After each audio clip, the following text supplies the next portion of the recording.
ആകാശവാണി.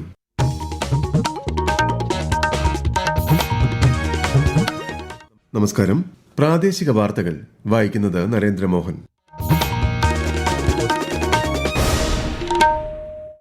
പ്രധാന വാർത്തകൾ.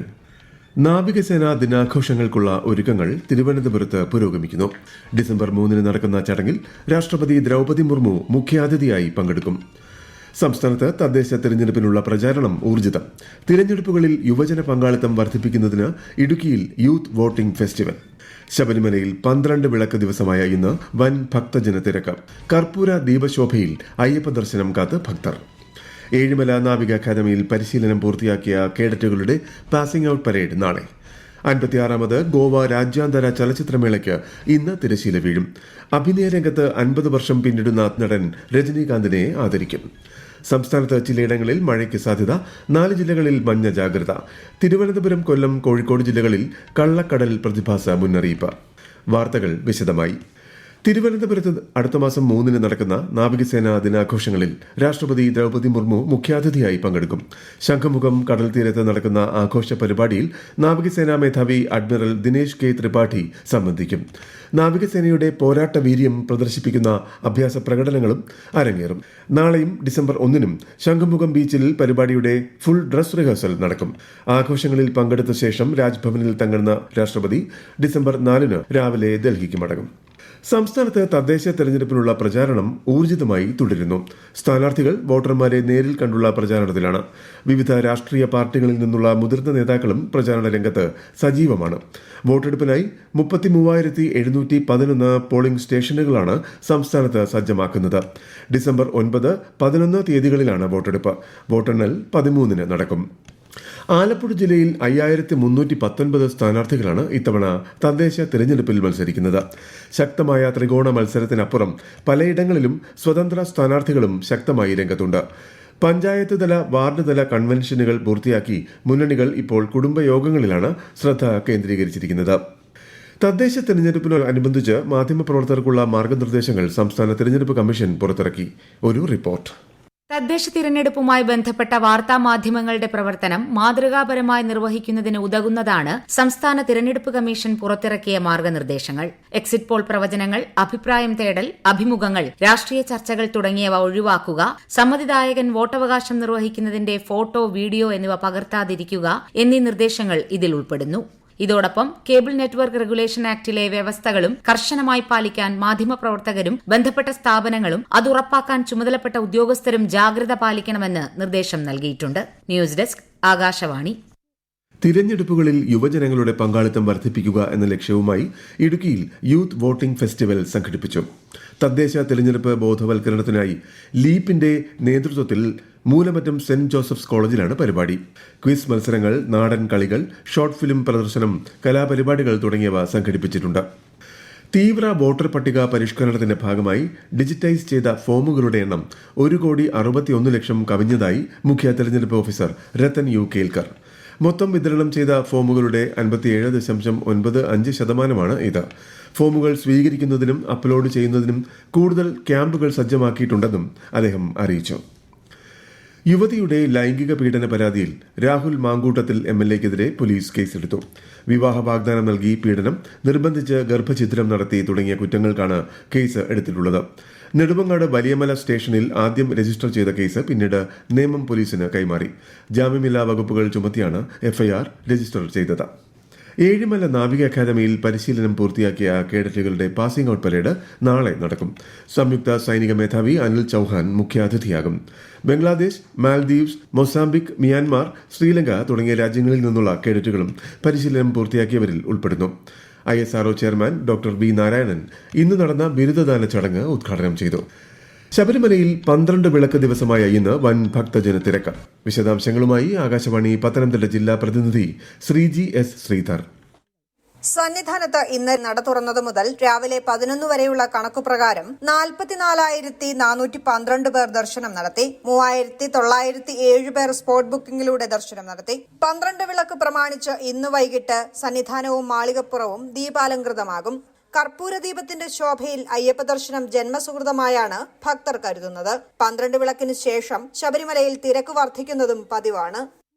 പ്രധാനമന്ത്രി നരേന്ദ്രമോദി ആകാശവാണിയിലൂടെ ജനങ്ങളുമായി ആശയങ്ങൾ പങ്കുവയ്ക്കുന്ന പ്രതിമാസ റേഡിയോ പരിപാടിയായ മൻ കി ബാത്തിലേക്ക് ജനങ്ങൾക്ക് ഇന്നുകൂടി അഭിപ്രായങ്ങളും നിർദ്ദേശങ്ങളും സമർപ്പിക്കാം. 1800-11-7800 എന്ന ടോൾ ഫ്രീ നമ്പറും Narendra Modi app, my G O V open forum തുടങ്ങിയവയും ഇതിനായി സജ്ജമാക്കിയിട്ടുണ്ട്. മൻ കി ബാത്തിന്റെ 128-ാം പതിപ്പ് മറ്റന്നാൾ രാവിലെ 11 മണിക്ക് ആകാശവാണിയിലും ദൂരദർശനിലും തത്സമയം ലഭ്യമാകും. പരീക്ഷാ നടത്തിപ്പും സർട്ടിഫിക്കറ്റുകളുടെ വിതരണവും സമയബന്ധിതമായി നടപ്പാക്കുന്നത് ഉറപ്പുവരുത്താൻ രാജ്യത്തെ എല്ലാ ഉന്നത വിദ്യാഭ്യാസ സ്ഥാപനങ്ങൾക്കും നിർദ്ദേശം നൽകി UGC. കാലതാമസം വിദ്യാർത്ഥികൾക്ക് നിരവധി അവസരങ്ങൾ നഷ്ടപ്പെടുന്നതിന് കാരണമാകുന്നതായി കമ്മീഷൻ വിലയിരുത്തി. പരീക്ഷാഫലം പ്രഖ്യാപിച്ച ശേഷം 180 ദിവസങ്ങൾക്കുള്ളിൽ സർട്ടിഫിക്കറ്റുകൾ വിതരണം ചെയ്യേണ്ടതാണെന്നും നിർദ്ദേശം നൽകിയിട്ടുണ്ട്. ഈ വാർത്തകൾ ആകാശവാണിയിൽ നിന്ന്. ആകാശവാണി വാർത്തകളും വാർത്താ അധിഷ്ഠിത പരിപാടികളും All India Radio news Thiruvananthapuram YouTube ചാനലിലും at All India Radio news Thiruvananthapuram Facebook പേജിലും AIR ന്യൂസ് _ ഇൻസ്റ്റഗ്രാം അക്കൌണ്ടിലും at AIR news _ TVM X ഹാൻഡിലും ലഭ്യമാണ്. 56ാമത് ഗോവ രാജ്യാന്തര ചലച്ചിത്രമേളയ്ക്ക് ഇന്ന് തിരശ്ശീല വീഴും. സമാപന ചടങ്ങിൽ വിഖ്യാത നടൻ ധർമ്മേന്ദ്രയ്ക്ക് ശ്രദ്ധാഞ്ജലി അർപ്പിക്കും. സുവർണ മയൂരം, രജത മയൂരം എന്നിവ ഉൾപ്പെടെയുള്ള പുരസ്കാരങ്ങൾ ഇന്ന് സമ്മാനിക്കും. അഭിനയ രംഗത്ത് 50 വർഷം പിന്നിടുന്ന നടൻ രജനീകാന്തിനെ സമാപന ചടങ്ങിൽ ആദരിക്കും. ഈ മാസം 20-ന് ആരംഭിച്ച ചലച്ചിത്രമേളയിൽ 81 രാജ്യങ്ങളിൽ നിന്നും 240 ചിത്രങ്ങൾ പ്രദർശിപ്പിച്ചു. കാഴ്ച പരിമിതർക്കുള്ള 2020 ക്രിക്കറ്റ് ലോകകപ്പ് കിരീടം നേടിയ ഇന്ത്യൻ വനിതാ ടീം അംഗങ്ങൾ പ്രധാനമന്ത്രി നരേന്ദ്രമോദിയെ സന്ദർശിച്ചു. ടീം അംഗങ്ങൾ ഒപ്പിട്ട ബാറ്റ് പ്രധാനമന്ത്രിക്ക് സമ്മാനിച്ചു. കൊളംബോയിൽ നടന്ന ഫൈനലിൽ നേപ്പാളിനെ 7 വിക്കറ്റിന് പരാജയപ്പെടുത്തിയാണ് ഇന്ത്യൻ വനിതകൾ ലോകകപ്പ് നേടിയത്. മലപ്പുറം തിരൂരിൽ നടക്കുന്ന സംസ്ഥാന സ്പെഷ്യൽ സ്കൂൾ കലോത്സവത്തിന്റെ ആദ്യ ദിനം 70 പോയിന്റുമായി എറണാകുളം ജില്ല മുന്നിൽ. വയനാട് 2ാം സ്ഥാനത്തും തിരുവനന്തപുരം 3ാം സ്ഥാനത്തുമാണ്. 4 വേദികളിലായി നടക്കുന്ന കലോത്സവം നാളെ സമാപിക്കും. സൂപ്പർ ലീഗ് കേരള ഫുട്ബോളിൽ കണ്ണൂർ വാരിയേഴ്സ് FCയും കോഴിക്കോട് FCയും തമ്മിലുള്ള വാശിയേറിയ പോരാട്ടം ഇന്ന് രാത്രി 7:30-ന് കണ്ണൂർ ജവഹർ സ്റ്റേഡിയത്തിലാണ് മത്സരം. കൂടുതൽ വിവരങ്ങളുമായി ആകാശവാണി കണ്ണൂർ ജില്ലാ പ്രതിനിധി KO ശശിധരൻ. സീസണിലെ അവസാന ഹോം മത്സരത്തിനായാണ് കണ്ണൂർ വാരിയേഴ്സ് FC ഇന്ന് കളത്തിലിറങ്ങുന്നത്. സ്വന്തം ആരാധകർക്ക് മുന്നിൽ അവസാന മത്സരം പരാജയപ്പെട്ടതിന് ശേഷമാണ് കണ്ണൂർ കാലിക്കറ്റിനെ നേരിടുന്നത്. കരുത്തരായ കാലിക്കറ്റ് FCയുമായുള്ള മത്സരം ഏറെ ആവേശകരമായിരിക്കും. സെമി ഫൈനൽ യോഗ്യത നേടാൻ കണ്ണൂരിന് ഇനിയുള്ള 2 മത്സരങ്ങളും ജയിക്കണം. കാലിക്കറ്റിനെതിരെ വിജയിക്കുകയാണെങ്കിൽ പോയിന്റ് പട്ടികയിൽ കണ്ണൂരിന് 3ാം സ്ഥാനം ലഭിക്കും. സമനിലയിൽ പിരിഞ്ഞാൽ 4ാമതും എത്താൻ സാധിക്കും. സൂപ്പർ ലീഗിലെ നിലവിലെ ചാമ്പ്യന്മാരും കരുത്തരുമാണ് കാലിക്കറ്റ് FC. സെമി ഫൈനലിന് ഇതിനകം ടീം യോഗ്യത നേടിക്കഴിഞ്ഞിട്ടുണ്ട്. സംസ്ഥാനത്ത് മഴയ്ക്ക് സാധ്യത. തിരുവനന്തപുരം, കൊല്ലം, പത്തനംതിട്ട, ഇടുക്കി ജില്ലകളിൽ ഇന്ന് മഞ്ഞ ജാഗ്രത. ശക്തമായ കാറ്റ് വീശാൻ സാധ്യതയുള്ളതിനാൽ കേരള, ലക്ഷദ്വീപ് തീരങ്ങളിൽ മത്സ്യബന്ധനത്തിന് വിലക്കേർപ്പെടുത്തി. സംസ്ഥാനത്ത് കള്ളക്കടൽ പ്രതിഭാസത്തിന്റെ ഭാഗമായി ഇന്ന് രാത്രി 11:30 വരെ ഉയർന്ന തിരമാലയ്ക്കും കടലാക്രമണത്തിനും സാധ്യത. തിരുവനന്തപുരം, കൊല്ലം, കോഴിക്കോട് ജില്ലകളിലെ തീരങ്ങളിൽ 0.4 മുതൽ 0.8 മീറ്റർ വരെ തിരമാല ഉയരും. കന്യാകുമാരി തീരങ്ങളിൽ 0.7 മുതൽ 1 മീറ്റർ വരെയും ഉയരാൻ സാധ്യതയുണ്ടെന്ന് ദേശീയ സമുദ്രസ്ഥിതി പഠന ഗവേഷണ കേന്ദ്രം അറിയിച്ചു. തെക്കു പടിഞ്ഞാറൻ ബംഗാൾ ഉൾക്കടലിൽ രൂപപ്പെട്ട ദിത്വ ചുഴലിക്കാറ്റ് തമിഴ്നാട്, തീരദേശ ആന്ധ്ര, പുതുശ്ശേരി എന്നിവിടങ്ങളിലേക്ക് നീങ്ങുന്നതായി കേന്ദ്ര കാലാവസ്ഥാ വകുപ്പ്. ചുഴലിക്കാറ്റിന്റെ പ്രഭാവത്തിൽ ഡിസംബർ 1 വരെ രാജ്യത്തിന്റെ കിഴക്കൻ തീരത്ത് കനത്ത മഴയ്ക്കും തെക്കൻ സംസ്ഥാനങ്ങളിൽ ഇടിമിന്നലോടുകൂടിയ ശക്തമായ കാറ്റിനും മഴയ്ക്കും സാധ്യതയുണ്ട്. മത്സ്യത്തൊഴിലാളികൾ കടലിൽ പോകരുതെന്നും അധികൃതർ നിർദ്ദേശം നൽകി. ഇന്ത്യ ശ്രീലങ്ക വനിതാ T20 ക്രിക്കറ്റ് പരമ്പരയിലെ 3 മത്സരങ്ങൾ തിരുവനന്തപുരം ഗ്രീൻഫീൽഡ് സ്റ്റേഡിയത്തിൽ നടക്കും. ഡിസംബർ 26, 28, 30 തീയതികളിൽ നടക്കുന്ന 5 മത്സരങ്ങളുള്ള പരമ്പരയിലെ അവസാന 3 മത്സരങ്ങൾക്കാണ് കേരളം സാക്ഷ്യം വഹിക്കുന്നത്. പ്രധാന വാർത്തകൾ വീണ്ടും. നാവികസേനാ ദിനാഘോഷങ്ങൾക്കുള്ള ഒരുക്കങ്ങൾ തിരുവനന്തപുരത്ത് പുരോഗമിക്കുന്നു. ഡിസംബർ 3-ന് നടക്കുന്ന ചടങ്ങിൽ രാഷ്ട്രപതി ദ്രൗപദി മുർമു മുഖ്യാതിഥിയായി പങ്കെടുക്കും. സംസ്ഥാനത്ത് തദ്ദേശ തിരഞ്ഞെടുപ്പിനുള്ള പ്രചാരണം ഊർജിതം. തിരഞ്ഞെടുപ്പുകളിൽ യുവജന പങ്കാളിത്തം വർദ്ധിപ്പിക്കുന്നതിന് ഇടുക്കിയിൽ യൂത്ത് വോട്ടിംഗ് ഫെസ്റ്റിവൽ. ശബരിമലയിൽ 12 വിളക്ക് ദിവസമായ ഇന്ന് വൻ ഭക്തജന തിരക്ക്.